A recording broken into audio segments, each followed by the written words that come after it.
ఈసారి ఒక తమాషాగా ఇచ్చారు పదాలు. ఏంటంటే అవి కన్ను, చెన్ను, పన్ను, దన్ను.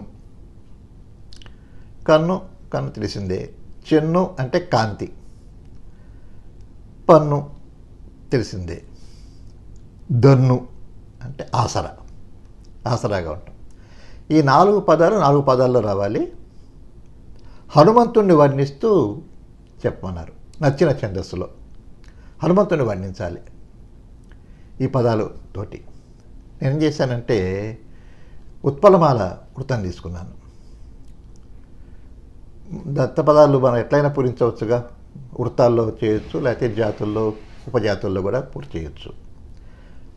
తీసుకొని హనుమంతుడితో ఇంద్రజిత్తు అంటున్నట్టుగా, అంటే హనుమంతుడు సీతాదేవి అన్వేషణ కోసం వచ్చాడు కదా, వచ్చి అశోకవనంలో ఆమెను దర్శించాడు.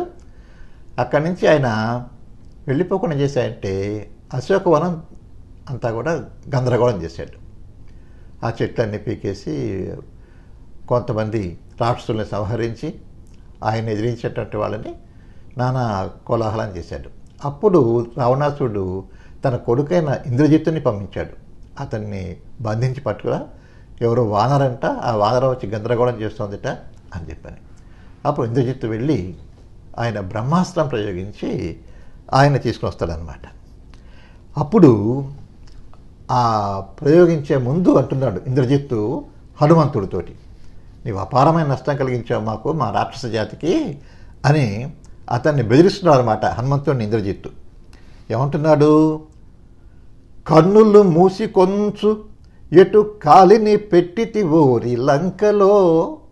ఓరి, నువ్వు ఎలా వచ్చావు ఈ లంకలోకి? ఏం కళ్ళు మూసుకొని వచ్చావా? ఇది లంకాధినాథుడు ఎంత గొప్పవాడో తెలియదా నీకు రావణాసురుడు? కన్నులు మూసి కొంచు ఎటు కాలిని బెట్టితి ఓరి లంకలో, చెన్నులు మాసిపోవగను చింతల బాటయ నీకు తథ్యమౌ.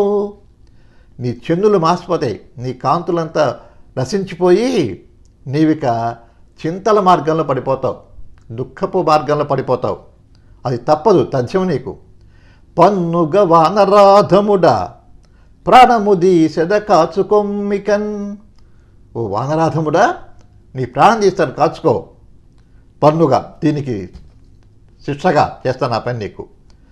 నీకు ఏం చేస్తానంటే తన్నులు తోక కాల్పులును తప్పవు నీకిక పదమంటరా. ఇక నీకు తన్నులు తప్పవు, అంతేకాదు నీ తోక కాల్పులు, నీ తోకను కాల్చి పారేస్తాం, ఇవి నీకు తప్పవు, ఇక నా పాదం పట్టుకో అని చెప్పి అంటున్నాడు. అంటే నన్ను శరణగోరితే నేను కొంత కాపాడుతాను అని ఇంద్రజిత్తు హనుమంతుడితో అంటున్నాడు అనమాట. ఇక్కడ కన్ను, చెన్ను, పన్ను, దన్ను అనే పదాలు వరుసగా మొదట్లో వచ్చేట్టు చేశాను అనమాట. ప్రాసస్థానంలో నకారం వచ్చింది, గమనించండి. అక్కడ కళ్ళు మూసుకుంటూ వచ్చావు నువ్వు అని, నీ కాంతులు మాసిపోతాయి అని ఒకటి, నీకు శిక్షగా నేను విధిస్తాను, నీ ప్రాణం తీస్తాను అని చెప్పని ఒకటి, నీకు తందులు తప్పవు, తోక కాల్చారు తర్వాత.